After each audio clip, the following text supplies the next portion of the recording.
and welcome back to the Citizen channel. I hope you're all staying safe and well. And you've not seen part one of this, go and watch it. Don't ruin it for yourself. Go and watch part one and come back quickly and watch. It's only 10 or 11 minutes or something like that. It's not long, is it? And it's good fun. I enjoyed doing it, and a lot of people, obviously, I'm hoping people like it. I should say a lot of people liked it, and I just assumed a lot of people will like it because I'm recording these at the same time, of course.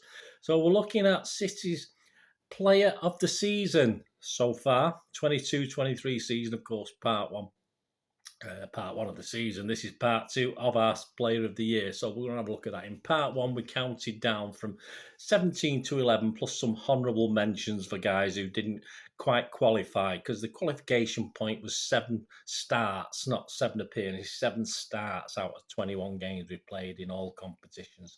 So that was the cut-off point. So please check out my part one for find out the mentions of guys who didn't quite make it. So I will tell you who the 17 to 11 are in a moment. But first of all, please, if you are new to the channel, watch that part one. And if you are new to the channel, please push that subscribe button, push the bell notifications. It'd be great to have you on board. City past, present, and forever, of course. Certainly lots of stuff during this World Cup break, as you will know if you're a regular follower, or if you're not, always City stuff coming out on the channel, whether City are playing or not. A lot of history stuff as well. So please push that subscribe button, push the bell notifications. It'd be great to have you on board. Spread the word, and give us a little thumbs up, guys. It's great to get views, but it's nice to get thumbs up as well. So if you can do that for me. Right, let's get back to this. Yes, my 17 to 11.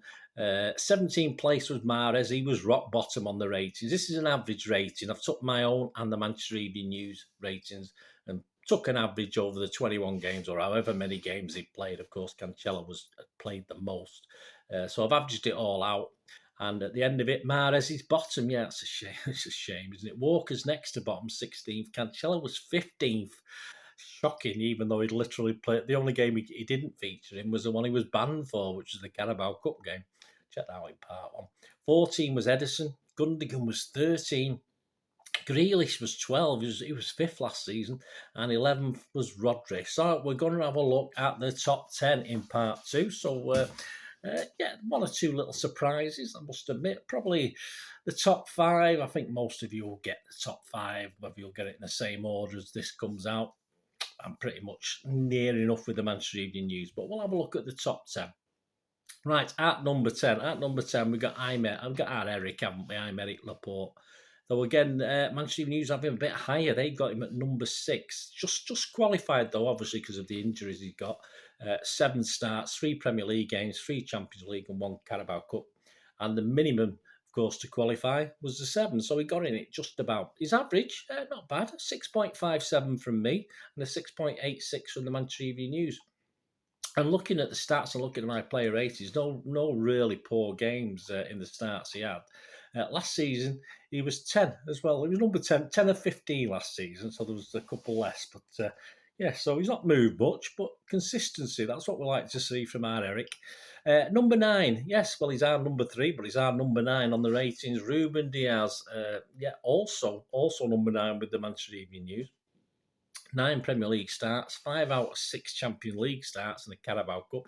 6.6 from me and 6.6 from the Manchester Evening News. The only one we're identical on in all the scores. Very consistent. His poorest game was possibly the 4-2 home win against Palace, and his standout game was the 3-0 win at Wolves. And if you're talking about consistency with Ruben Diaz, I mean, he was also number 9 last season. So there you go. He's not moved anything. You just got that consistent player there, haven't we, guys? At number 8, a bit of surprises. I thought it might be a bit higher because he was our late buyer, wasn't he? I thought he'd be higher. It's a Kanji, of course. He's actually 10th for the Manchester Evening News, so he's a couple of places lower. Averages for me 6.73, for the Manchester Evening News 6.55. Started 8 league games and 3 Champions League games, and he saved his worst, as some of the other City players have, for the 2-1 defeat against Brentford, of course. And his the 6-3 home win was considered his best performance by other players as well, but certainly by Akanji. So he was at number 8, which, as I said, I thought it might be a little bit higher. At number 7, again, another guy who's done all right and just about qualified. He managed to get into 8 games, so he wasn't too bad. We've got Alvarez at number 7. And he's top 5. Yes, he's in 5th spot for the Manchester Evening News, so they rated him a little bit more than I did. Three Premier League starts, 4 Champions League and 1 Carabao Cup. And he also made 10 sub-appearances as well, 8 of them in the Premier League. So his average for me, a very healthy 6.81 and a very healthy 6.87 for the Manchester Evening News. His standout game, 2 goals in the 6-0 against Forest, and he also had 2 very good games in the Champions League against Copenhagen in the 5-0 win and Sevilla in the 3-1 win at the Etihad. But he probably had his 2 poorest games in the Champions League as well, with Copenhagen away and Dortmund away, both 0-0. That's where he probably had his 2 good ones in the Champions League and 2 bad ones to compensate. Just outside the top 5 at number 6, just outside. And this is, possibly, there has been a couple where the discrepancy has been a bit between me and the Manchester News. Well, I think this is the biggest, because at number 6, I've got Johnny Stones, Johnny Stones, but he's 14th. He's 14th for the Manchester Evening News. So not great, not a great, way down the list. 7 Premier League games, 2 Champions League games. My average is 6.83. I'm over half a point more than Manchester Evening News. They're 6.3. So a big discrepancy there. Perhaps I have a bit of favouritism towards Johnny Stones. We all love him, don't we? His best game as far as ratings are concerned was a 6-0 Forest at home, though he did get man of the match in the 2-1 win at Dortmund. 2-1 win against Dortmund at the Etihad. And going back a bit for his poorest performance, it was judged to be the Newcastle away game, the 3-3 draw at Newcastle. Last year, it finished 6 out of 15 as well, so he's in exactly the same spot as he was last year, although we got a couple less players last year than we've got this year. So there we go, there's the top. So we're into the top 5 now, guys. So who have I not mentioned yet? Let me think. I think all the obvious names, isn't it? Right, my top 5. In number 5, I've got Phil Foden. He's in 5th spot, and he's at number 4 in the Manchester Evening News. 11 Premier League games, 3 Champions League. He did feature in all the Premier League games because he had sub-appearances as well, and had a couple of sub-appearances in the Champions League. Just below the magical 7 out of 10. He averaged 6.96 for me and 7.07 for the Manchester Evening News. I said he was number 4 for them, number 5 for me. The 4-0 Sevilla away win was his only man of the match we got. Despite that, that's my judgment on man of the match, by the way, not the City judgment or the M.E.N. Despite the M.E.N rating in 10 out of 10 for his hat-trick against United, of course, and also I'd give him a high rating for that as well, but I don't give 10 out of 10, as you know. And the 1-1 Villa away was perhaps his poorest showing of the season. Last season it was number 2, so he has dropped a little bit. It was number 2 in our top 15 last season when we did the 21-22 Player of the Year. So a little bit disappointing for Phil, but still doing very, very well. At number 4, also a big difference for me in the Manchester Evening News. They got this guy at 11th. I've got him in 4th spot. I don't think I'm overly biased towards this guy. I just thought he's played very, very well. He's my first player to get 7. My first player to get 7 out of 10. All right, not a load of games. And we're talking, let's put you out of misery. In 4th spot, Nathan Ake. I've got Nathan Ake in 4th. He's only played 6 Premier League and 2 Champions League, so it's not massive games to go at. And he's, as I said, my first player to score over 7. Manchester Evening News averaged him at 6.5. Bournemouth at home in the 4-0 and United at home in the 6-3 win his best games. And Fulham at home and Dortmund away, probably his weakest. But number 4 for me, Nathan Ake. It's a bit of a surprise. I thought it'd be okay. I didn't think it'd be in the top 5 like that. And the guy at number 3 has actually got the same rating as Nathan Ake, but he's played more games, so I've stuck him above him.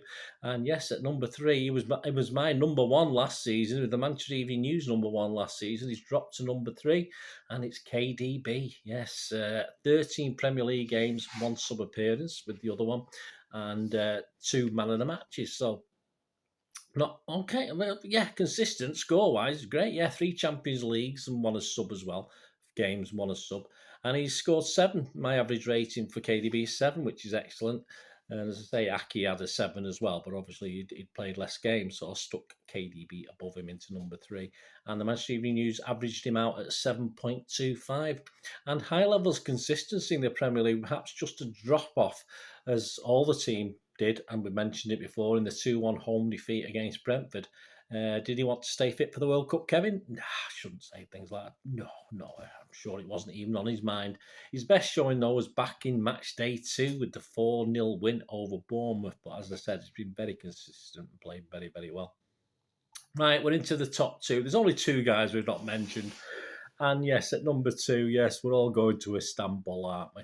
Yes, and his Manchester Evening News is number 2 as well. And it's, of course, Bernardo. Of course, Bernardo Silva. It gets called Silva now, the other one's gone, hasn't it? But I still like Bernardo. Featured in all the Premier League games with 12 and then including 2 sub-appearances and just 2 starts. So in the Champions League, Pep's not going to him in the Champions League. And 4 sub-appearances in that as well.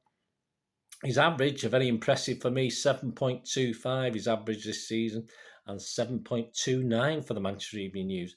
He had 5 man of the match ratings, so I think that's the most, more than, yeah, certainly more than number 1 got. But so he had 5 man of the match ratings, just how it works, stats, isn't it?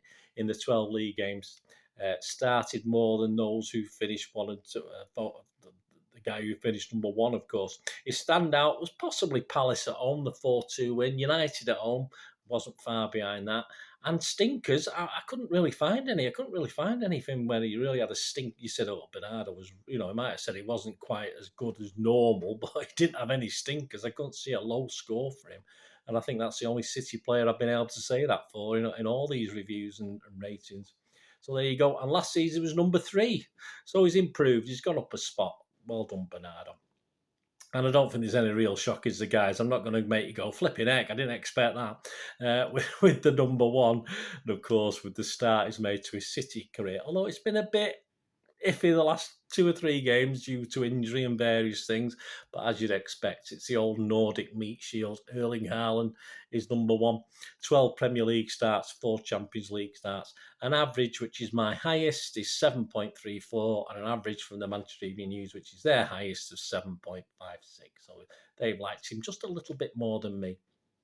Just the 3 man of the matches, they came in his first 5 Premier League games. 3 hat-tricks, of course, Palace, Forest and United. And in the Champions League, perhaps his weakest game was, of course, going to be Dortmund away, wasn't it, when he was taken off? That was sort of logical to be his weakest game. And, of course, again, yeah, as I said, most of his weaknesses came late on. I mean, Brentford in the last game of the season, he wasn't great. And also Liverpool at Anfield, he wasn't fantastic. So, yeah, although he's at, top of the charts there has been some weaknesses, but I think his scores have been so high in those other games that it's just incredible. He's number 1. So there you go, guys. I'm sure most people had him as number 1. So that's the countdown from number 10, Laporte, number 10, 9 Diaz, 8 Akanji, 7 Alvarez, 6 Stones, 5 Foden, 4 Aki, 3 KDB, 2 Bernardo, and a partridge in the pear tree with Mr. Haaland at number 1. There you go. Let me know your thoughts. Hope you enjoyed that. I certainly enjoyed putting these figures and stats together. It's all stats, isn't it? But I think it bears out most of my thoughts. As I said, 1 or 2 surprises that I didn't expect, but you're always going to get that when you're looking at bare figures, etc., etc. But very interesting. Hope you enjoyed it. Let me know your thoughts and comments, guys, and let me know your top 5. It'd be great to hear from you. Until we meet again, please. I'll ask one thing, don't I? Please stay safe, Blues. Come on, City. Bye for now.